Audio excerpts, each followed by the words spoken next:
അസുഖവുമായി ബന്ധപ്പെട്ട ഒരു പ്രശ്നമാണ്. ഞാൻ മുകളിൽ സ്റ്റേജിൻ്റെ മേലെ കയറി നിന്ന് ക്ലാസ് എടുക്കുമ്പോൾ നിങ്ങൾ കുറേ താഴെയാണ്. അപ്പം ഞാൻ താഴോട്ട് നോക്കണം. അപ്പോൾ അതിൻ്റെ ഈ അസുഖത്തെ ബാധിക്കും എന്നുള്ളതാണ്. അപ്പോൾ ഈ ഇട്ടവന്ന് നേരെ തല പിടിക്കാൻ പറ്റും. ഞാൻ തല ഇങ്ങനെ താഴോട്ട് നോക്കുമ്പോൾ കൂടുതൽ ഈ രോഗത്തെ കൂടുതൽ ബാധിക്കും എന്നുള്ളതാണ് ഇന്ന് ക്ലാസ്സിൽ തന്നെ അനുവാദം അറിയിച്ചു വയ്ക്കുക. നമ്മൾ ഇന്ന് ഈ ഭൂമിയിൽ ജീവിച്ചിരിക്കുന്നത്, ഇന്നത്തെ ദിവസം നമ്മൾ ജീവനോടെ ഇരിക്കുന്നു എന്നത് അല്ലാഹു നൽകിയ അപാരമായ അനുഗ്രഹമാണ്. കാരണം ദുൽഹജ്ജ് മാസത്തിലെ ആദ്യത്തെ 10 ദിനങ്ങളിൽപ്പെട്ട ഒരു ദിനമാണിന്ന്. ഇന്നത്തെ ക്ലാസ് തുടങ്ങുമ്പോൾ തന്നെ ഞാനിത് പറയാൻ കാരണം ശരിക്കും അത് ഉൾക്കൊണ്ടായിരിക്കണം നമ്മളൊരു 10-30 മിനിറ്റ് സമയം ഇരിക്കേണ്ടത്. കാരണം റസൂലുള്ളാഹി പറഞ്ഞത് ഈ ദിനത്തോളം അള്ളാഹ്ക്ക് ഇഷ്ടമുള്ള വേറെ ഒരു ദിനമില്ല. ഇന്നത്തെ അമലിനോളം അള്ളാഹ്ക്ക് ഇഷ്ടപ്പെട്ട അമൽ ചെയ്യുന്ന വേറൊരു ദിവസമില്ല. അത് അഹബ്ബു ഇലല്ലാഹ് അഅ്ളമു ഇൻദല്ലാഹി അജ്റ. അതുപോലെ തന്നെ അസ്ക, അഅ്ളം, അസ്ക, അഹബ്ബു, ഇങ്ങനെ കുറെ പദങ്ങൾ വ്യത്യസ്തമായ രീതിയിൽ വന്നിട്ടുണ്ട്. ഏറ്റവും കൂടുതൽ പരിശുദ്ധമാക്കപ്പെട്ട ദിനങ്ങൾ, ഏറ്റവും കൂടുതൽ അല്ലാഹുവിന്റെ അടുക്കൽ മഹത്തായ പദവിയുള്ളത്, ശ്രേഷ്ഠമായത്, മഹത്വമായത്, അള്ളാഹ്ക്ക് ഏറ്റവും ഇഷ്ടമായത്, അങ്ങനെ വ്യത്യസ്ത പദങ്ങളിലൂടെയാണ് ഈ ദിനത്തെ അല്ലാഹു സുബ്ഹാനഹു വ തആല വിശേഷിപ്പിച്ചിട്ടുള്ളത്.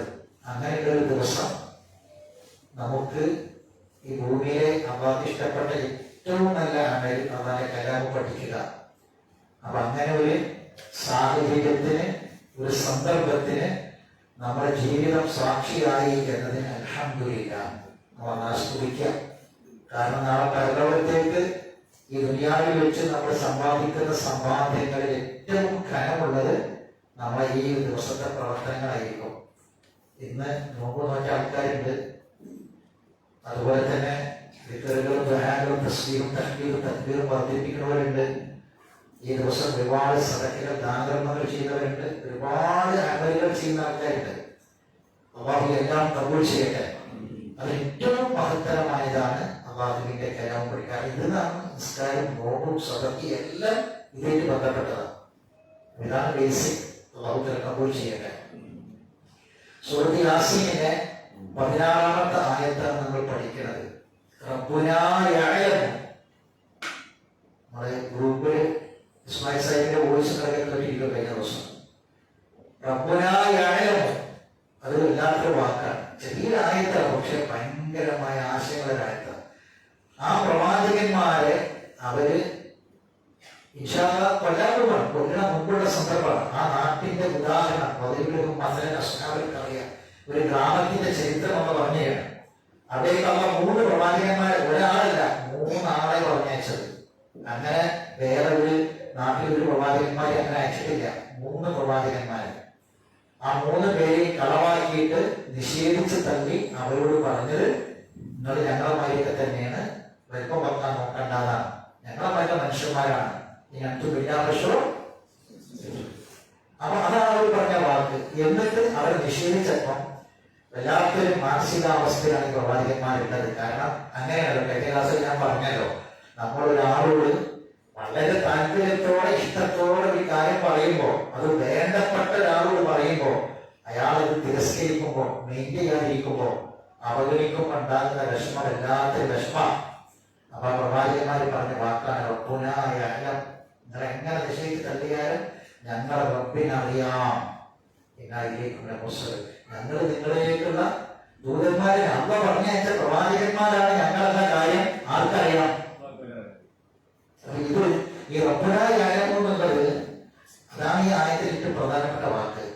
ഖുർആനിൽ പല സ്ഥലങ്ങളിലായി ഈ ആയത്തിൽ ഈ ചെറിയൊരു ആശയത്തെ അള്ളാഹു വിശദീകരിച്ചിട്ടുണ്ട്. പലപ്പോഴും വളരെ വലിയ പ്രതിസന്ധികളിൽ, വിഷമങ്ങളിൽ, പ്രവാചകന്മാരുടെ ചരിത്രങ്ങളിൽ അവരൊക്കെ നേരിട്ട വലിയ പ്രതിസന്ധികളിലൊക്കെ അവർ പറഞ്ഞൊരു വാക്കാണ് റബ്ബുനാ യഅലം. ഇന്ന് നമുക്ക് ഇതിന്റെ വ്യാപ്തി വലുപ്പം മനസ്സിലാക്കാൻ ഞാൻ എടുക്കാൻ പോകുന്ന ആയത്ത് ഖുർആനിലെ ഏറ്റവും മഹത്തരമായ ആയത്താണ്. ഖുർആനിലെ ഏറ്റവും മഹത്തരമായ സൂറത്ത് ഏതാ? ഏറ്റവും മഹത്തരമായ സൂറത്ത് ഏതാ? ഖുർആനിലെ ഫാത്തിഹയാണ്. ഖുർആനിലെ ഏറ്റവും മഹത്തരമായ ആയത്ത് ഏതാ? ആയത്തുൽ കുർസിയാണ്. ആയത്തുൽ കുർസിയാണ് ഇന്ന് നമ്മൾ ഈ റബ്ബുനാ യഅലമു എന്ന ആയത്തിനെ വിശദീകരിക്കാൻ നമ്മൾ പഠിക്കാൻ പോകുന്നത്. ഒരു ചെറിയ കാര്യമല്ല, ഒരു വലിയ വിഷയമാണ്. അപ്പൊ ആയത്തുൽ കുർസി പഠിക്കുമ്പോൾ ആദ്യം നമ്മൾ മനസ്സിലാക്കേണ്ട ചില കാര്യങ്ങളുണ്ട്. ആയത്തുൽ കുർസിയും നമ്മുടെ ജീവിതവും തമ്മിലുള്ള ബന്ധം എന്താണ്? ഞാൻ ഹദീസുകളിലേക്കൊന്നും കടക്കണില്ല. ഒരു മുസ്ലിം നിർബന്ധമായി കാണാതെ പഠിച്ചിരിക്കേണ്ട ചില സൂറത്തുകളും ചില ആയത്തുകളും ഖുർആനിലുണ്ട്. ഖുർആൻ മുഴുവൻ കാണാതെ പഠിക്കാനൊന്നും സാധാരണക്കാരായ എല്ലാവരെക്കൊണ്ടും പറ്റൂല. ഖുർആൻ കാണാതെ പഠിക്കുന്ന ഹാഫിളുകൾ അത് അവരാണ് ഭൂമിയിലെ ഏറ്റവും ശ്രദ്ധരായ ആൾക്കാർ. ഖുർആൻ പഠിച്ച ഹാഫിളുകളാണ്, ഖുർആൻ കാണാതെ പഠിച്ച ആൾക്കാരാണ്. അത് അർത്ഥസഹിതം പഠിച്ച ആൾക്കാരാകുമ്പോൾ കുറച്ചുകൂടി ഉയരും ഖുർആൻ പഠിക്കുന്നത്. അപ്പൊ എന്നാൽ എല്ലാവരും നിർബന്ധമായി പഠിക്കേണ്ട ചില സൂറത്തുണ്ട്, ചില ആയത്തുകളും ഉണ്ട്. അപ്പൊ അതിൽപ്പെട്ട ഒരായത്താണ് ആയത്തുൽ കുർസി. കാരണം എന്താണെന്ന് വെച്ചാൽ അതിന്റെ പ്രത്യേകതകൾ പരിശുദ്ധ ഖുർആനിലെ മറ്റൊരു ആയത്തുകൾക്കും ഇല്ലാത്ത പ്രത്യേകത. ഞാൻ ഹദീസിൽ അമ്മാറുണ്ട്, അതിലേക്കൊന്നും കടക്കുന്നില്ല. പെട്ടെന്ന് നമ്മുടെ മനസ്സിൽ നിൽക്കാൻ ഒന്ന് രണ്ട് കാര്യങ്ങൾ പറയാം. ഒന്നാമത്തെ കാര്യം, ആയത്തുൽ കുർസിയെ എല്ലാ ഫർദ് നമസ്കാരത്തിന് ശേഷവും നിർബന്ധമായി നമ്മൾ ഓതിയിരിക്കേണ്ട ആയത്താണ് ആയത്തുൽ കുർസി. എല്ലാ ഫർദ് നമസ്കാരങ്ങൾക്ക് ശേഷവും, ഫർദ് നമസ്കാരം കഴിഞ്ഞാൽ ഉടനെ ഓതേണ്ടതാണ് ആയത്തുൽ കുർസി. രണ്ട്, കിടന്നുറങ്ങുന്ന സമയത്ത്, രാത്രി നമ്മൾ ഉറങ്ങുന്ന സമയത്ത് നിർബന്ധമായും ആയത്തുൽ കുർസി ഓതിയിരിക്കണം. ആയത്തുൽ കുർസി ഓതിയിട്ടാണ് നമ്മൾ ചെയ്തത് കിടന്നുറങ്ങേണ്ടത്. ജീവിതത്തിന്റെ ഏത് പ്രതിസന്ധികളിലും ഏത് വിഷമഘട്ടങ്ങളിലും എന്ത് ചെയ്യണം? ആയത്തുൽ കുർസി പാരായണം ചെയ്യണം. നമ്മുടെ ജീവിതത്തിന്റെ വിവിധ മേഖലകളിൽ ആയത്തുൽ കുർസി പഠിപ്പിക്കപ്പെടുന്നുണ്ട്. അപ്പൊ ഇതിൽ അറിയേണ്ട ഒരു കാര്യം, സാധാരണ ആയത്തുൽ കുർസി അധികം ആളുകൾക്ക് കാണാൻ അറിയും, ആയത്തുൽ കുർസി അല്ലാത്തതുണ്ട്. രണ്ട് വിഷയമാണ് ഉള്ളത്. ഒന്ന്, ഈ ആയത്തുൽ കുർസിന്റെ അർത്ഥം ഏകദേശം ഒരു ധാരണ ചില ആൾക്കാർക്കൊക്കെ എല്ലാവർക്കും കിട്ടുന്നുണ്ടാവും. പക്ഷെ അതിനെപ്പറ്റി നമ്മൾ പഠിക്കുമ്പോൾ എന്തുകൊണ്ട് ഈ ആയത്ത് ഖുർആനിലെ ഏറ്റവും മഹത്തരമായ ആയത്തായി, അത് നമ്മൾ പഠിക്കേണ്ട വിഷയം, മനസ്സിലാക്കേണ്ട വിഷയം. അത് ഞാൻ പറഞ്ഞുതരാം. രണ്ടാമത്തെ കാര്യം, ഈ പല ആളുകൾക്കും അത് അതിൻ്റെതായ മട്ടത്തിന് ഓതാൻ അറിയില്ല. നമ്മൾ പഠിച്ച രീതിയുണ്ട്, ആ രീതിയിലാണ് പലപ്പോഴും നമ്മൾ എന്ത് ചെയ്യുക, ആയത്തുൽ കുർസി ഓതുക. അങ്ങനെ ഓതിയാലുള്ള പ്രശ്നം എന്താ പറയുക, ചില സ്ഥലത്തൊക്കെ നമ്മൾ വിചാരിക്കുന്ന അർത്ഥമല്ല അതിനുണ്ടാവുക, അതർത്ഥം മാറിപ്പോ.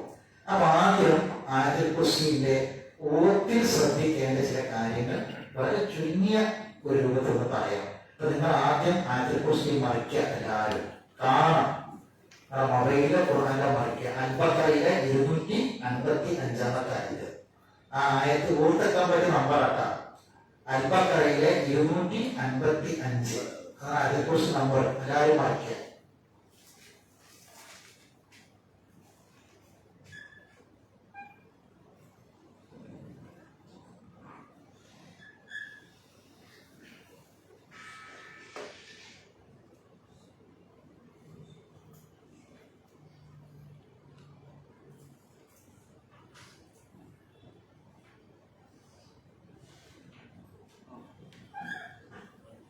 കണ്ടില്ല?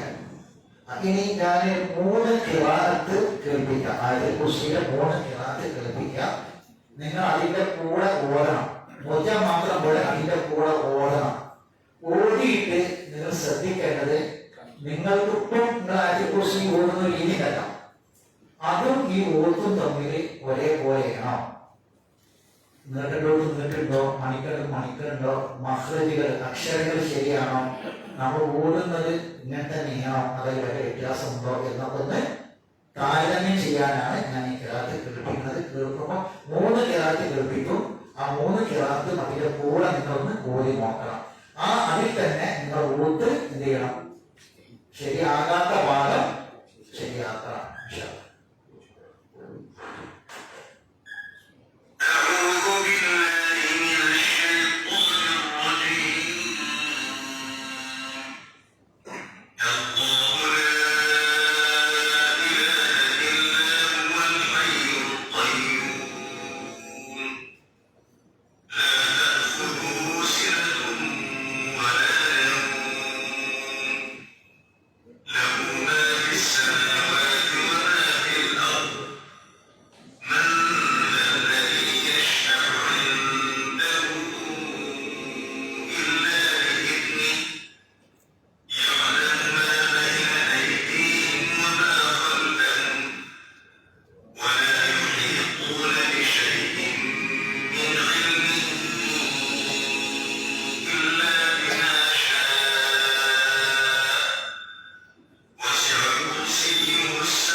ഞാൻ ആദ്യം കേൾക്കുന്ന രണ്ടായത് നല്ല ഈണവും നല്ല ശ്രുതിമധുരമൊക്കെ ഉള്ള ഖിറാഅത്ത് എമ്പാടും നമ്മൾ കേട്ടിട്ടുണ്ട്, നമ്മൾ കേൾക്കുന്നു.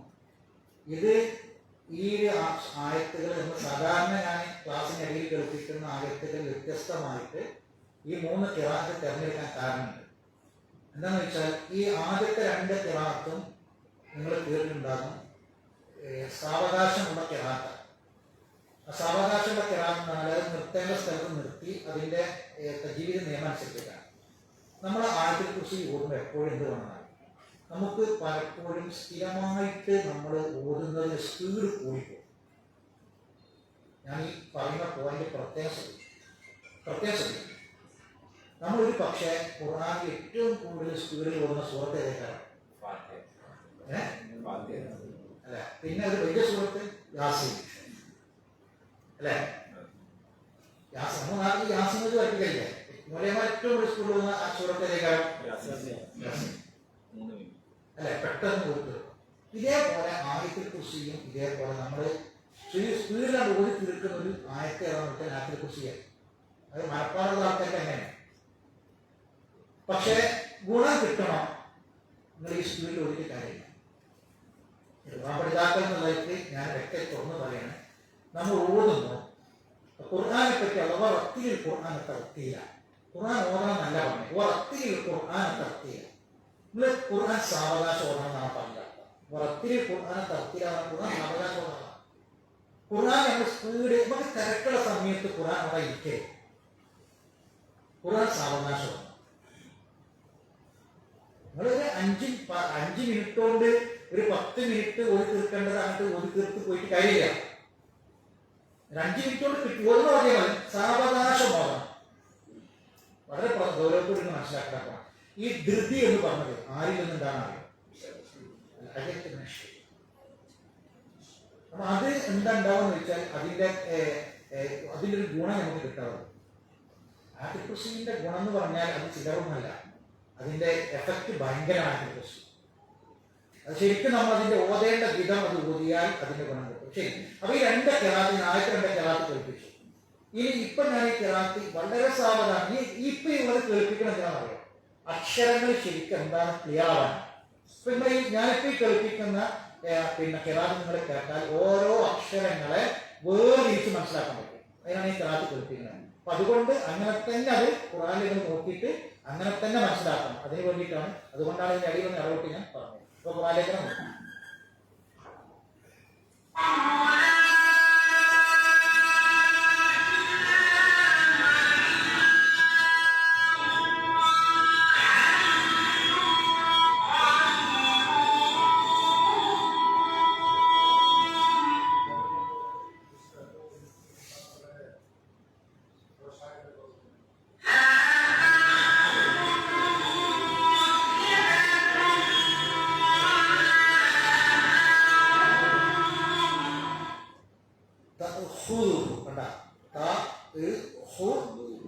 ശരിക്കും ശ്രദ്ധിക്കണം ഓരോ അക്ഷരങ്ങളെയും. നമ്മൾ ശരിക്കും അങ്ങനെ തന്നെയാണോ നമ്മളങ്ങനെ തൗഹീദ് എന്ന് പറഞ്ഞപ്പോൾ ഈ ഏതാണ് അലിഫ് ഏതാണ് താ ഏതാണെന്ന് മനസ്സിലാവുക. അപ്പൊ അതുകൊണ്ടാണ് ഞാനീ പറഞ്ഞത്, അത് വളരെ ശ്രദ്ധിച്ചായിരിക്കണം ഓരോ അക്ഷരങ്ങളും മനസ്സിലാക്കുന്നത്.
അത് പിന്നെ ഖിറാഅത്തിൽ ഇപ്പോ ചില സ്ഥലം മാഫി സമാവാത്തി വൽ അർളി എന്നുള്ളിടത്ത് ഖാഫിലാണ് അല്ലേ, അല്ലെ?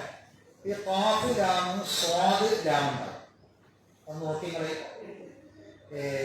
വമാഫിൽ അർളി എന്നുള്ളിടത്ത് ഖാഫിലാണ്, വമാ അൽഫു സ്വാദിലാണ്. അത് വഖഫിന്റെ നിയമമാണ്. അവിടെ എന്താ ചെയ്യേണ്ടതെന്നുള്ള നിയമമാണ്. അപ്പൊ ഖാഫില ശ്രദ്ധിക്കണേ, ഖാഫിലാന്ന് പറഞ്ഞാല് നിർത്തുകയും ചെയ്യാം, നിർത്താതിരിക്കുകയും ചെയ്യാം. പക്ഷെ നിർത്തലാണ് ഏറ്റവും നല്ലത്.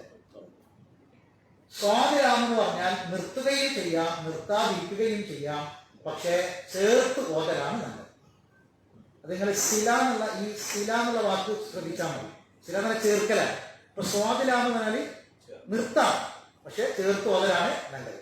ഖാഫിലാന്ന് പറഞ്ഞാല് നിർത്താം, പക്ഷെ ചേർത്ത് ഓതാം, പക്ഷെ നിർത്തലാണ് നല്ലത്. അപ്പൊ ഇവിടെ ഈ കാര്യങ്ങൾ എന്തെങ്കിലും അവർക്ക് ഇഷ്ടമുള്ളതുപോലെ അപ്പൊ ചില ഖിറാഅത്ത് അവിടെ നിർത്തും, ചില ഖിറാഅത്ത് നിർത്തുക. അതുകൊണ്ടാണ് ഞങ്ങൾക്ക് ആ ഒരു സംശയം. അപ്പൊ അത് നമ്മൾ ആ നിയമം, ആ അക്ഷരങ്ങൾ എന്താന്നുള്ളത് മനസ്സിലാക്കിയാൽ മതി. അപ്പൊ അതിന് ക്ലിയർ ആവും. ശരി, ഇനി ഇവിടെ നമ്മൾ ആലോചിച്ചാൽ നമുക്ക് ഖുർആനിലെ ഏറ്റവും മഹത്തരമായ ആയത്ത്, ഭൂമിയിലെ ഏറ്റവും മഹത്തരമായ ദിനങ്ങളിൽ ഒരു ദിനം അതിൽ നമുക്ക് പഠിക്കാൻ കഴിഞ്ഞു എന്നുള്ളത്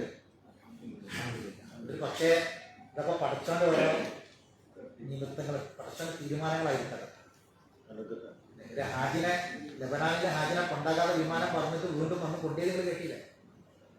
നമ്മൾ പഠിച്ചോന്റെ തീരുമാനങ്ങൾ അതങ്ങനെയാണ്. പഠിച്ചോണ്ട് ഒരു പക്ഷേ നമ്മൾ ഇപ്പോൾ ഈ ഞായറാഴ്ച രാവിലെ എന്നൊക്കെ ഇപ്പോൾ ചെന്നൈ പോലുള്ള പഠനത്തിലൊക്കെ ഞായറാഴ്ച രാവിലെ എന്ന് പറഞ്ഞാൽ സുഖമായിട്ട് കടന്നുറങ്ങാനും പിന്നെ എവിടേക്കെങ്കിലും പോകാൻ ഈ സമയത്തൊക്കെ എഴുന്നേറ്റ് ഇങ്ങോട്ട് വരികയെന്നൊക്കെ പറയാം. പ്രത്യേകിച്ച് ഇപ്പോൾ ഒന്ന് സെൻട്രലിലെ ക്ലാസ്സിലൊക്കെ അവിടെ ആൾക്കാർ കുറവാണ്.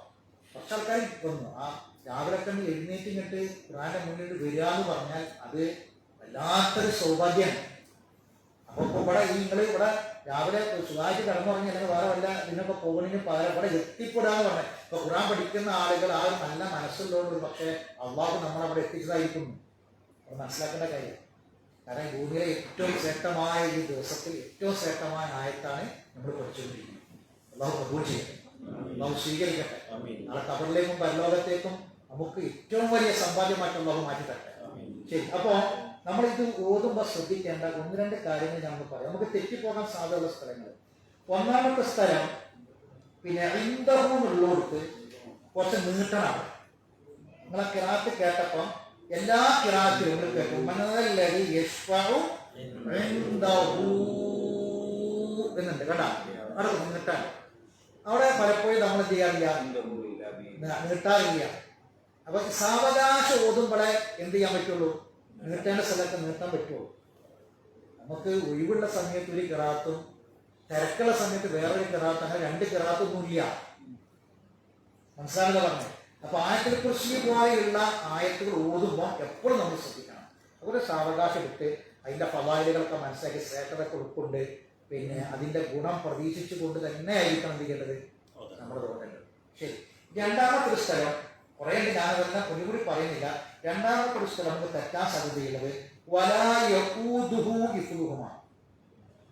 കണ്ട. അവിടെ അത് ശരിക്ക് പിന്നെ ഹംസയാണ്, അലിഫാണ് ശരിക്കും അവിടെ. അപ്പൊ അവിടെ അങ്ങനെ തന്നെ ഓതാൻ നമുക്ക് സാധിക്കണം. ശരി, ഞാൻ ഒന്നും കൂടി കിറാത്ത് പിന്നെ ആദ്യത്തെ കിറാത്ത് ഒന്ന് കേൾപ്പിക്കാം. അതൊന്നും കൂടി നിങ്ങൾ കേൾക്കുക. എന്നിട്ട് ഇൻഷാ അല്ലാഹ് അതിന്റെ ബാക്കിയുള്ള കാര്യത്തിലേക്ക് നമുക്ക് കിടക്കും. ഒന്നുകൂടി ക്ലിയർ ആക്കാം, ഒന്ന് ശ്രദ്ധിച്ചാൽ മതി. അത് ഇൻഷാ അല്ലാഹ് ഈ ക്ലാസ്സോട് കൂടി നമ്മളെ ആയത്തുൽ കുർസിന്റെ ഖിറാഅത്ത് പാരായണം റെഡിയാവണം ഇൻഷാ അല്ലാഹ്. ഇനി ആർക്കെങ്കിലും ഒന്നും കൂടി പാരായണം റെഡിയാക്കണം എന്ന് തോന്നുന്നുണ്ടെങ്കിൽ നിങ്ങൾ ഞാൻ ഈ വേണമെങ്കിൽ ഒന്നുകൊണ്ട് ഖിറാഅത്ത് വാട്സപ്പിൽ നമ്മളെ ഗ്രൂപ്പിൽ ഇട്ട് തരാം. അത് നിങ്ങൾ ആവർത്തിച്ച് കേട്ടാൽ കുറച്ചും കൂടി നമുക്ക് എന്ത് ചെയ്യാൻ പറ്റും, ഒന്ന് റെഡിയാക്കാൻ വേണ്ടി പറ്റും. ആ കാര്യം കൂടി ശ്രദ്ധിക്കാം.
ശേഷവും ആയത്തുൽ കുർസി ഓതിയാൽ എന്താ ഇതിന്റെ പ്രത്യേകത?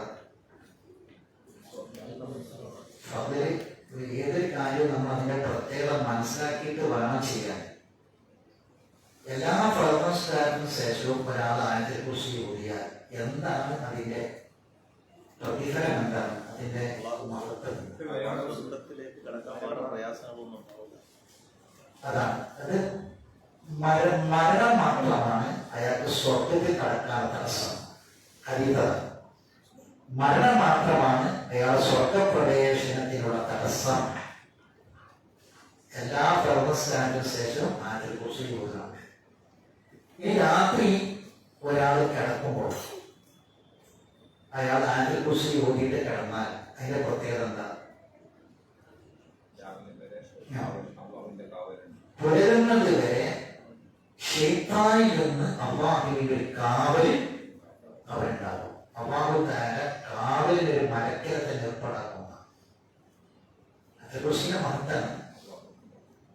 ഇനി രാവിലെ ഒരാൾ ഓടിയാൽ വൈകുന്നേരം ഒരാൾ ഓടിയാൽ പുലരുന്നത് വരെയും അയാൾക്ക് ശൈത്താനിൽ നിന്നുള്ള തടസ്സമായി രാവിലെ വൈകുന്നേരം.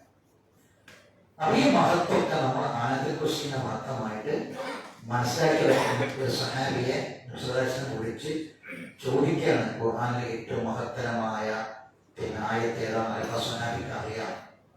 അപ്പൊ അദ്ദേഹം നബിയോട് പറഞ്ഞു, ഇല്ല നബി, എന്താണ് നബിന്റെ മുന്നിൽ ഒരു അറിവുള്ള ഒരാളാണ് ഇതാക്കാണ്ടായി വെച്ചിട്ട് അദ്ദേഹം പറഞ്ഞു, അള്ളാഹു റസൂലിന് മാത്രമേ അറിയുള്ളൂ.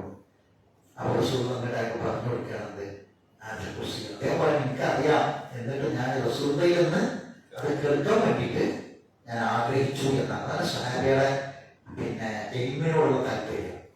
ഒന്നൊക്കെ ആരുടെ കാര്യം ഞാൻ വീണ്ടും പറയണം. അപ്പൊ വേറെ ഒരാളിൽ നിന്ന് എന്ത് ചെയ്യാണ് അത് കേൾക്കാനുള്ളത്. ചിലരുടെ എനിക്ക് അതൊക്കെ അറിയാം. സഹാബികൾക്ക് ആ ഒരു ചിന്ത ഉണ്ടായിരുന്നില്ല. സഹാബികളെന്ന് പറയാം, അവർക്ക് അറിഞ്ഞ കാര്യം തന്നെ വേറൊരാളിൽ നിന്ന് കേൾക്കാനുള്ള താല്പര്യം ഭയങ്കരമായിരുന്നു എന്നാണ്.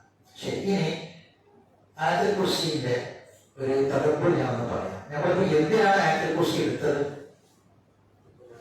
എന്തിനാണ് ആയത്തുൽ കുർസി എടുത്തത്? റബ്ബിന് അറിയാം. റബ്ബിന്റെ ഇൽമിനെ പറ്റി പറയാൻ. ഞാൻ ആദ്യം ആയത്തുൽ കുർസിന്റെ അർത്ഥം പറയുന്നതിന് മുമ്പ്, അർത്ഥം ഞാൻ പറയാം, അർത്ഥം പറയുന്നതിന് മുമ്പ് ആയത്തുൽ കുർസിന്റെ മഹാന്മാരായ മുഫസ്സിറുകൾ തദബ്ബുർ ചെയ്തതിന്റെ ഒരു രീതി പറയാം. ആയത്തുൽ കുർസിയിൽ എത്ര കെലിമത്തുകൾ ഉണ്ടെന്ന് അറിയോ? എത്ര കെലിമത്തല്ല, എത്ര ജുംല, എത്ര സെന്റൻസ് ഉണ്ടെന്നൊക്കെ.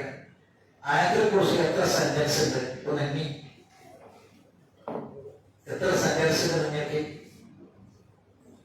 അല്ലാഹു ലാ ഇലാഹ ഇല്ലാ ഹുവൽ ഹയ്യുൽ ഖയ്യൂം. ഒന്ന് ശ്രദ്ധിക്കണേ, ഖുർആൻ നോക്കി നമുക്ക് ഒരുമിച്ച് എണ്ണാം. അല്ലാഹു ലാ ഇലാഹ ഇല്ലാ ഹുവൽ ഹയ്യുൽ ഖയ്യൂം. രണ്ട്, لا تأخذه سنة ولا نوم. له ما في السماوات وما في الأرض. നാല്, يشفع عنده إلا بإذنه.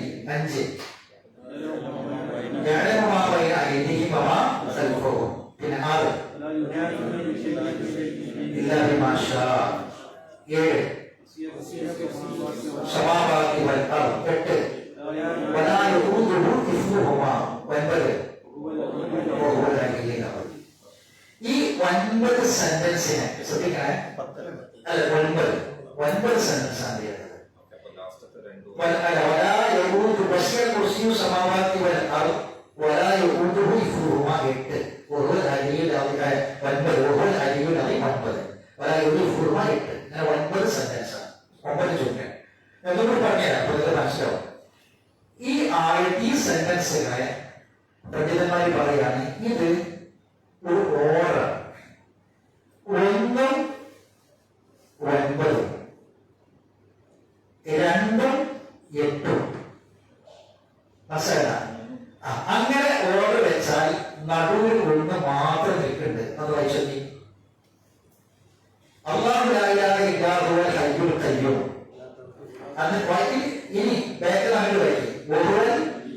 അലിയുൽ അദീം. പിന്നെ ലാ തൗഖുദുഹു സിനത്തുൻ വലാ നൗം വലാ യഊദുഹു ഹിഫ്ദുഹുമാ. പിന്നെ വമാ ഫിൽ അർദ്. യഅലമു മാ ബൈന ദാമഅ. അല്ല, വസിയ കുർസിയു സമാവാതി. ഞാൻ പറഞ്ഞത് മനസ്സിലായ? ഒന്നും ശ്രദ്ധിക്കുക. 9 സെന്റൻസ് മനസ്സിലായ? അപ്പോൾ ആയത്തുൽ കുർസിയ പഠിക്കാനായിട്ടാണ്. നല്ല ഞാൻ നേരത്തെ പറഞ്ഞ കാര്യങ്ങളൊക്കെ മനസ്സിലായിക്കോട്ടെ. ഒരു നിമിഷം നേരം പോലും വെറുതെ 9 ജുംല 9 സെന്റൻസിനെ പണ്ഡിതന്മാർ ഇപ്പൊ ഇന്റെ അഭിപ്രായം കഴിയുമല്ലേട്ടാ, ശ്രദ്ധിക്കണം. അതിൽ 1 9 2 8 ആ ഓർഡറിന്റെ വരട്ടെ.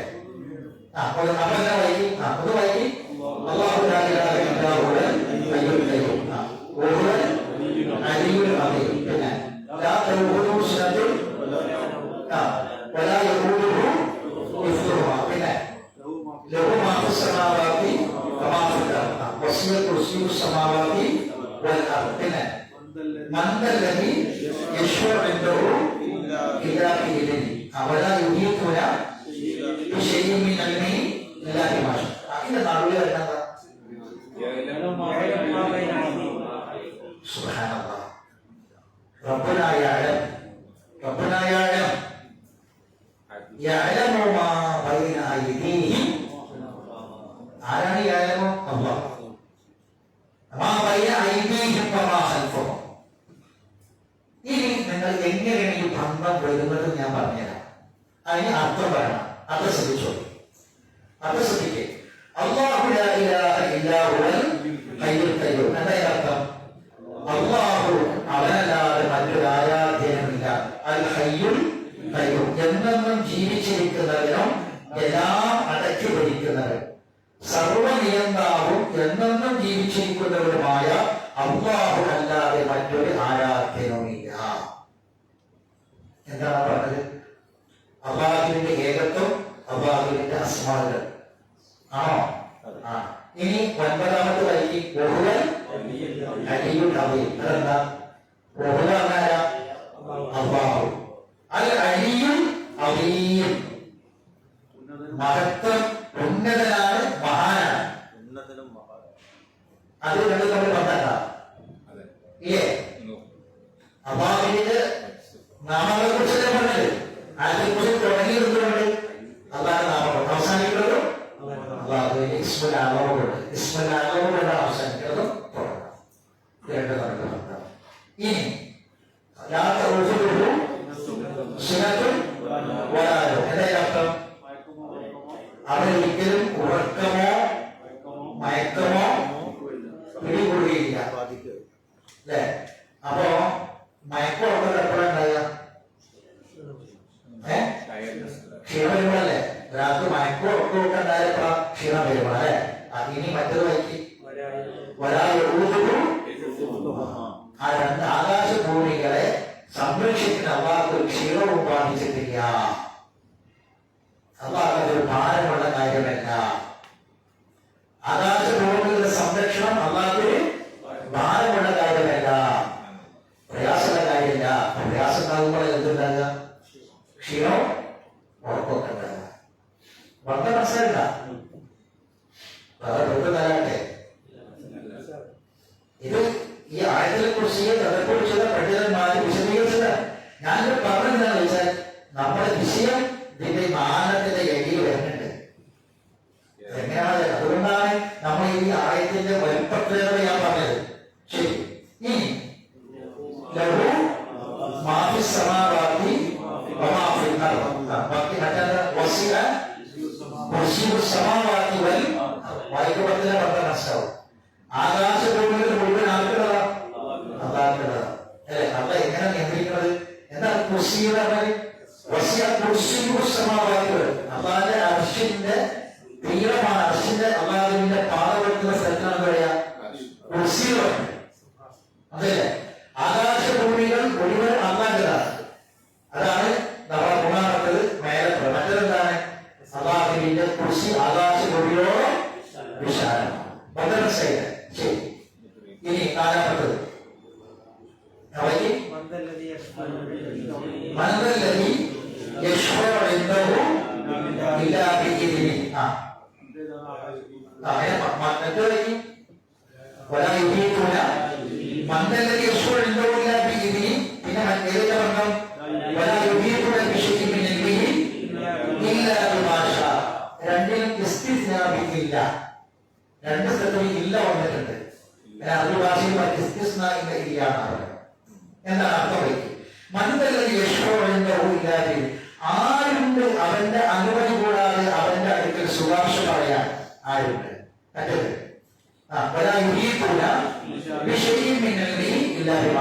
അള്ളാഹു ഉദ്ദേശിക്കുന്നവർക്കല്ലാതെ അവന്റെ ഇൽമിൽ നിന്ന് അവന്റെ അറിവിൽ നിന്ന് ഒന്നും കരസ്ഥമാക്കാൻ ആരെക്കൊണ്ടും കഴിയില്ല എന്ന് പറഞ്ഞാൽ അള്ളാഹുവിന്റെ അധികാരത്തിലേക്ക് അള്ളാഹുവിന്റെ അടുക്കലേക്ക് ഒരു അള്ളാഹ് കൊടുത്തിട്ടുള്ള ചില ആളുകൾക്കല്ലാതെ അല്ലെങ്കിൽ അള്ളാഹു ചില ഉപാധികൾ വെച്ചുകൊണ്ട് നൽകിയ വിഷയത്തിലല്ലാതെ ഒരിക്കലും അള്ളാഹെ സ്വാധീനിക്കാൻ ആർക്കും കഴിയില്ല.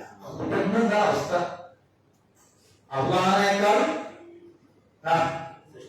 വലിയ ആൾക്കാരുണ്ട് പോലെ, അള്ളാഹിനേക്കാൾ വലിയ ആൾക്കാരുണ്ട് പോലെ നമ്മൾക്ക് ഈ ചില ആളുകളൊക്കെ മതി എന്ത് പരലോകത്ത് രക്ഷപ്പെടാൻ.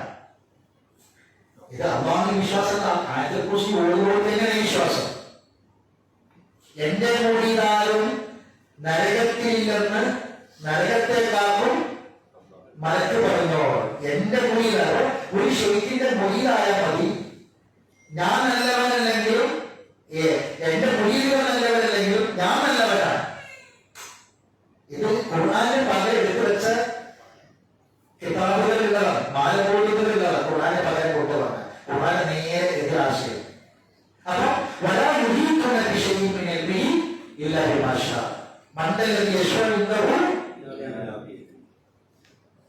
ഈ 4 സെന്റൻസുകൾക്ക് നടുവിലുള്ള കാര്യം എന്താ?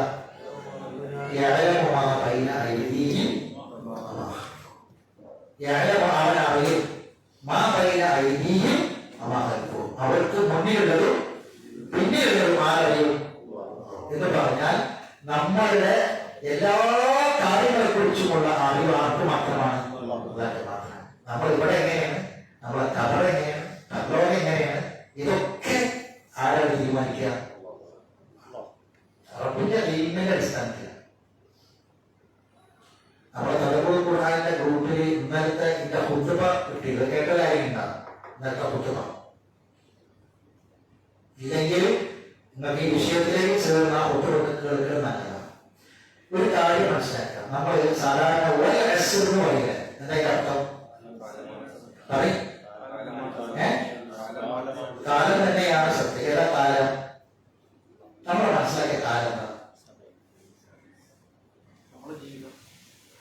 നമ്മൾ മനസ്സിലാക്കിയ കാലം ജനുവരി, ഫെബ്രുവരി 2025, 2024 അല്ലെ? മാസം, ദിവസം, കൊല്ലം തെറ്റാണ്. എന്നാൽ എന്ന് പറഞ്ഞാൽ അത് മാത്രമല്ല. പിന്നെന്താ പറയുക? മനുഷ്യന് 4 ഘട്ടമുണ്ട്. ഞാൻ ഹലിഫോട് പറഞ്ഞിട്ടാ, ശ്രദ്ധിക്കണം. 4 ഘട്ടമുണ്ട്. എന്താ ഒന്നാമത്തെ ഘട്ടം? ഗർഭകാലം. എന്താണ് ഗർഭത്തില് ഒരു മനുഷ്യക്കുഞ്ഞിന്റെ രൂപം വെച്ചാൽ അടക്കത്ത് മുഖത്തേക്ക് കഴിഞ്ഞിട്ട് ഒരു മനുഷ്യന്റെ രൂപം ഗർഭാകൃതിയിൽ വെക്കും അല്ലെ? അത് വെച്ചാൽ കണ്ണുണ്ട്, കാലുണ്ട്, കയ്യുകാലൊക്കെ ഉണ്ട്. ആവശ്യമുണ്ടോ? ഗർഭത്തിൽ ആവശ്യമുണ്ടോ? ഗർഭത്തിൽ നമ്മൾ കാണോ? കണ്ണടല്ലേ? കേൾക്കണോ? കാലവടല്ലേ? പിടിക്കണോ? കയ്യവടല്ലേ? നടക്കണോ? വേണ്ടല്ല. കാലവടല്ലേ? ശ്വസിക്കാൻ കൂടെ അവയവടല്ലേ? ഞാൻ പറഞ്ഞ മനസ്സിലായില്ല. ഒന്നാമത്തെ ഘട്ടം. ഇതൊക്കെ എന്തിനായിരുന്നു അറിയോ? രണ്ടാമത്തെ ഘട്ടത്തിലേക്കാണ്. രണ്ടാമത്തെ ഘട്ടം ഈ ലോകത്തെ ജീവിതം. മൂന്നാമത്തെ ഘട്ടം ഖബറാണ്. 4ാമത്തെ ഘട്ടം പരലോകം. ഞാൻ പറഞ്ഞ മനസ്സിലായില്ല. 4 ഘട്ടം മനുഷ്യനുള്ളത്. ഒന്നാമത്തെ ഘട്ടം ഗർഭം. ഗർഭകാലത്തിൽ മനുഷ്യന് കണ്ണും കാറൊന്നും ആവശ്യമില്ല. പക്ഷെ പലതും തന്നു. അത് എന്തിനു വേണ്ടിയായിരുന്നു? രണ്ടാമത്തെ ഘട്ടത്തിലേക്കാണ്. ഇനി ചിന്തിക്കുക. ഒന്നാമത്തെ ഘട്ടത്തിൽ എന്തെങ്കിലും തകരാറ് പറ്റിയിരുന്നെങ്കിൽ നമ്മുടെ ബ്രെയിനിന് അതിനൊരു കോശത്തിൽ എന്തെങ്കിലും തകരാറ് പറ്റിയാൽ കയ്യിൽ പറ്റില്ല, കാല് പറ്റില്ല, കണ്ണിനും ഈ ലോക ജീവിതം മുഴുവൻ പ്രശ്നമില്ലേ? ഒന്നാമത്തെ ഘട്ടത്തിൽ എന്തെങ്കിലും തകരാറ് ഇതിന് പറ്റിയാൽ രണ്ടാമത്തെ ഘട്ടം പ്രയാസമായി. ഈ രണ്ടാമത്തെ ഘട്ടത്തിൽ നടക്കണമെങ്കിൽ കാല് വേണം, പിടിക്കണമെങ്കിൽ കൈ വേണം, കാണണമെങ്കിൽ കണ്ണ് വേണം, കേൾക്കണമെങ്കിൽ കാത് വേണം അല്ലെ? ഈ രണ്ടാമത്തെ ഘട്ടത്തിൽ എന്തെങ്കിലും തകരാറ് ഇതിൽ നമ്മൾ സംഭവിപ്പിച്ചാൽ, എന്നാൽ നമ്മുടെ ജീവിതത്തിൽ എന്തെങ്കിലും തകരാറ് പറ്റിയാൽ കണ്ണും കാതും കണ്ണും കൊണ്ട് കൈ കണ്ടിട്ട് ജീവിതമാണ്. ഈ ജീവിതത്തിൽ തയ്യാറ് പറ്റിയാൽ പ്രയാസത്തെ 3, 4 കാലം തന്നെയാണ് സത്യം. ഈ 4 ഘട്ടം, ഈ 4 ഘട്ടം തന്നെയാണ് സത്യം. ഇന്നൽ ഇൻസാന ലഫീ ഖുസ്ർ, തീർച്ചയായും മനുഷ്യൻ നഷ്ടത്തിൽ തന്നെയാണ്. ഇല്ലല്ലദീന ആമനൂ വഅമിലു സ്വാലിഹാത്തി വതവാസൗ ബിൽ ഹഖി വതവാസൗ ബിസ് സബ്ർ. ഇത് നമ്മൾ മനസ്സിലാക്കി പഠിച്ചു നോക്കണം. അപ്പോ നമ്മുടെ റബ്ബിനെ അറിയും, രഹസ്യമായും പരസ്യമായും. ഇനി ഞാൻ ചില ആയത്തുകൾ നമ്മൾ മാത്രം ഒന്ന് പറഞ്ഞുതരാം. ആ നമ്മൾ വീട്ടിൽ പരിശോധിച്ചാൽ ആ ആയത്തുകൾ നമ്മൾ റബ്ബ് അറിയും എന്ന് പറഞ്ഞ കാര്യങ്ങൾ എന്തായത്? നമ്മുടെ കണ്ണിന്റെ കട്ടുനോട്ടം, നമ്മുടെ ഹൃദയത്തിന്റെ മിടിപ്പുകൾ, ഹൃദയത്തിലെ ചിന്തകൾ, വിചാരങ്ങൾ എല്ലാം മാനവരും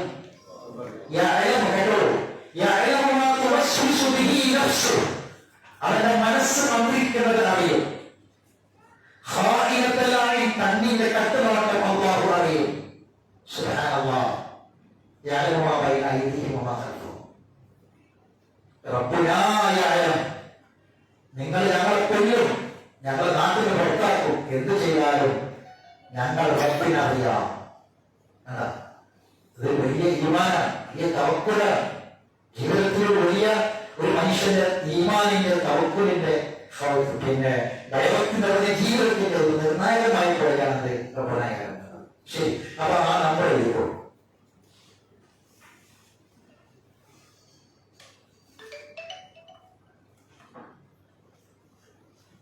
ആല് ഇമ്രാൻ 29.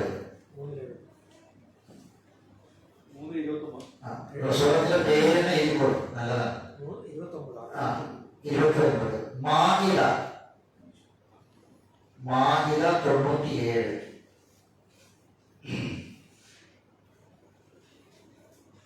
അങ്കബൂത്ത് 52. അങ്കബൂത്ത് 52. 52.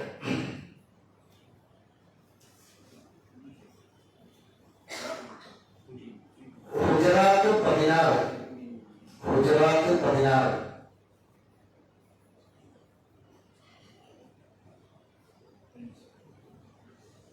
മുജാദല 7. മുജാദല 7.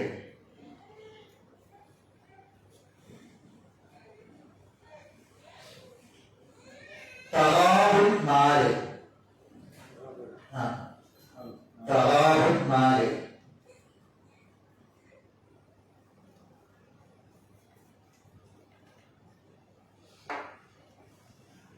അത്ര ആയത്തുകളൊന്ന് നിങ്ങൾ അടുത്ത ക്ലാസ് വരുമ്പോൾ നോക്കിയിട്ട് പറയാം. അവസാനിപ്പിക്കുകയാണ്. 2 കാര്യങ്ങൾ പറയാം. ഒന്ന്, അറഫ ദിവസം മുതൽ തക്ബീർ തുടങ്ങാം. 2 തരം തക്ബീറുണ്ട്. ഒന്ന് മുത്ലഖായ തക്ബീറും 2 മുഖയ്യദായ തക്ബീറും. ശ്രദ്ധിക്കാം. മുത്ലഖായ തക്ബീർ എന്ന് പറഞ്ഞാൽ നമുക്ക് എപ്പോഴും ചെല്ലാം. അല്ലാഹു അക്ബർ, അല്ലാഹു അക്ബർ, ലാ ഇലാഹ ഇല്ലല്ലാഹു, അല്ലാഹു അക്ബർ, അല്ലാഹു അക്ബർ വലില്ലാഹിൽ ഹംദ് എപ്പോഴും ചെല്ലാം മുത്ലഖായ. മുഖയ്യദായ തക്ബീർ എന്ന് പറഞ്ഞാൽ ചില പ്രത്യേക സന്ദർഭത്തിൽ സമയത്ത് ചെല്ലേണ്ടതാണ്. അത് അറഫ ദിവസം ദുൽഹജ്ജ് 9 മുതൽ അയ്യാമത്തെ ശരീക്ക് 13 അസർ വരെ എന്ത് ചെയ്യാം? തക്ബീറുകൾ ചൊല്ലി തുടങ്ങാം. ഒഴിവുള്ള തക്ബീർ ചെയ്യാം. അല്ലാഹു അക്ബർ, അല്ലാഹു അക്ബർ. രണ്ടാമത്തെ കാര്യം, നമ്മള് അറഫയുടെ നോമ്പ് ഇൻഷാ അല്ലാഹ് ദുൽഹജ്ജ് 9 എന്നാണോ അന്ന്, ദുൽഹജ്ജ് 9 എന്നാണോ അന്ന്, അതല്ലേ? ഈ ഐക്യദാർഢ്യം ഈ അറഫയുടെ ഹാജിമാർക്ക് അവർക്ക് നോമ്പുണ്ടാവും. അറഫയുടെ ഹാജിമാർക്ക് നോമ്പുണ്ടോ? നോമ്പുണ്ടോ? നമ്മൾ നോമ്പ് അറഫന്റെ നോമ്പല്ലേ പ്രശ്നം. നമ്മുടെ നാട്ടിൽ പ്രശ്നം അറഫന്റെ നോമ്പല്ലേ. അപ്പൊ ഐക്യദാർഢ്യം വീട്ടിൽ നോമ്പുണ്ടാകണ്ടേ? അപ്പോഴേ നോമ്പുകളുടെ ഐക്യദാർഢ്യം പഠിപ്പിക്കാൻ പറ്റുള്ളൂ. ഞാൻ പറഞ്ഞ മനസ്സിലായിട്ടാ? അപ്പൊ അവിടെ നോമ്പില്ല, അവിടെ അതിനകത്ത് നോമ്പില്ല. പിന്നെ നമ്മൾ നോമ്പിട്ട് ഐക്യദാർഢ്യം എന്ന പരിപാടിയില്ല. അപ്പൊ 9 എന്നാണോ അന്ന് എന്ത് ചെയ്യാം? നമ്മള് നോമ്പനുഷ്ഠിക്കുക, അറഫ നോമ്പനുഷ്ഠിക്കുക. ഒരിക്കലും അത് ബാക്കിലാവില്ല. പഠിച്ചപ്പോൾ പിന്നെ ഇങ്ങനെ ഉണ്ടല്ലോ ഈ കുറെ ചെറിയ ചെറിയ ചെറിയ നമ്മളെ മനസ്സിലാക്കുള്ളത് പോലെ ചെറിയ ചെറിയ ചെറിയ കാര്യങ്ങൾ സങ്കുചിതമായതുമല്ല പഠിച്ചൊരു തീരുമാനം. അമ്മ പറഞ്ഞ ഒരു ഈമാനോട് കൂടി ഒരു മനുഷ്യൻ കാര്യങ്ങൾ പഠിച്ച് മനസ്സിലാക്കിയിട്ട് അയാൾ ചെയ്യുന്ന കാര്യം അള്ളാഹുവിൽ തന്നെ നിരീക്കപ്പോൾ ചെയ്യാതിരിക്കുക. അതിന്റെ വിശ്വാസം ആർക്കും വേണ്ട. പെരുന്നാളിന് പിന്നെ ഞാൻ മിക്കവാറും ഇൻഷാല്ലാ MBS കുട്ടികൾക്ക് ഇൻഷാല്ലാ ഞാൻ ഉണ്ടാവും വേണമെന്ന് ആവശ്യപ്പെടും. ഇൻഷാല്ലാ ഇതാണ് പ്രധാനമായി നമ്മൾ ശ്രദ്ധിക്കേണ്ട ഖുർആൻ പഠിതാക്കൾ എന്നുള്ളവർക്ക് ഞാൻ പറയാം ശ്രദ്ധിക്കേണ്ട കാര്യങ്ങൾ. ഒന്ന് നേരത്തെ എത്തുക, പ്രതിഫലിച്ചില്ല. പിന്നെ ഈദ്ഗാഹിൽ ഏറ്റവും പ്രധാനപ്പെട്ടത് ഈദ്ഗാഹിലെ ഖുത്ബയുടെ അവസാനമുള്ള പ്രാർത്ഥനയാണ്, ദുആയാണ്. ദുആ. അപ്പൊ നിസ്കാരം കഴിഞ്ഞാൽ ഖുത്ബ തീരുന്നതുവരെ എങ്ങനെയാണോ സാധാരണ നിസ്കാരം ചെയ്യുന്നത് അതേപോലെ ഇരിക്കണം ഖുത്ബ ചെയ്യുന്നത്. കുറഞ്ഞ കയ്യിൽ എന്തുണ്ടാവുള്ളൂ, ഖുത്ബ ഉണ്ടാവുള്ളൂ. അതിൽ ആ ഖുത്ബയിൽ തന്നെ ആ ഖുത്ബയുടെ ഏകദേശം അതേ തരത്തിലുള്ള പ്രാർത്ഥനയും ഉണ്ടാവുക. അതാണ് വേണ്ടത്. അതാണ് വിശ്വാസ സുന്നത്ത്. നമ്മൾ കാര്യമായിട്ട് ആ കാര്യം നമ്മുടെ മനസ്സിലുണ്ടാവണം. ഒരിക്കലും ഒരു നല്ല കാര്യത്തിന്റെ പ്രതിഫലം നമ്മുടെ ജീവിതത്തിൽ നഷ്ടപ്പെട്ടു പോകരുത്. അത് നമ്മൾ എപ്പോഴും ശ്രദ്ധിക്കേണ്ട കാര്യം. ഇത്രയും കാര്യങ്ങളാണ് ഇതുമായിട്ട് ബന്ധപ്പെട്ട് പറയാനുള്ളത്. ഇൻഷാല്ലാ പിന്നെ അടുത്ത ഞായറാഴ്ച നമുക്ക് ചിലപ്പോൾ ഇൻഷാല്ലാ പെരുന്നാൾ കഴിഞ്ഞ് പിറ്റേ ദിവസം ഞായറാഴ്ച തീരുമാനമാകുക അറിയിക്കും. തീരുമാനമാകുകയാണെങ്കിൽ MMA മാത്രം ഒരു ക്ലാസ് ഇൻഷാല്ലാ പിറ്റത്തെ ഞായറാഴ്ച പെരുന്നാൾ കഴിഞ്ഞാൽ പിറ്റേ ഞായറാഴ്ച നടക്കും. MMA മാത്രം എടുത്ത ക്ലാസ് അത് അറിയിക്കും. നിങ്ങൾ അത് അറിഞ്ഞാൽ നിങ്ങൾ ആ ക്ലാസ്സിൽ പങ്കെടുക്കാം. പിന്നെ സാധാരണ പോലെ പിറ്റേ ഞായറാഴ്ച നമ്മുടെ ഈ ക്ലാസ്സുകളും ഉണ്ടായിരിക്കും. അല്ലാഹു സുബ്ഹാനഹു വ തആല എല്ലാ നന്മകളിലും പങ്കാളികളെല്ലാം നമുക്ക് എല്ലാവർക്കും അവസരങ്ങൾ നൽകി അനുഗ്രഹിക്കുമാറാവട്ടെ. അറിവില്ലായ്മ വന്നവരെ തെറ്റുപറ്റി അല്ലാഹു വിട്ടുകൊടുത്ത് മാതാക്കട്ടെ. മരണപ്പെട്ടവർക്ക് അല്ലാഹു മഗ്ഫിറത്തും റഹ്മത്തും പ്രദാനം ചെയ്യട്ടെ. അല്ലാഹു നമുക്ക് ആരോഗ്യം ആഫിയത്തും നൽകി അനുഗ്രഹിക്കുമാറാവട്ടെ. വേദനയുള്ള പ്രയാസകരമായ രോഗങ്ങളിൽ നിന്ന് അമലുകൾക്ക് തടസ്സമാകുന്ന രോഗാവസ്ഥകളിൽ നിന്ന് അല്ലാഹു നമ്മളെ എല്ലാവരെയും കാത്തുരക്ഷിക്കുമാറാവട്ടെ. എവിടെ വെച്ചാണ് മണ്ണമെങ്കിലും എന്ന കൈമ ചൊല്ലി വയ്ക്കാൻ അല്ലാഹു നമ്മെ സഹായിക്കുമാറാവട്ടെ. നമ്മുടെ മക്കൾ അല്ലാഹു സ്വയമായ മക്കളാക്കി തീർക്കട്ടെ. നമ്മുടെ കുടുംബത്തിൽ അല്ലാഹു മനസ്സമാധാനം പ്രദാനം ചെയ്യട്ടെ.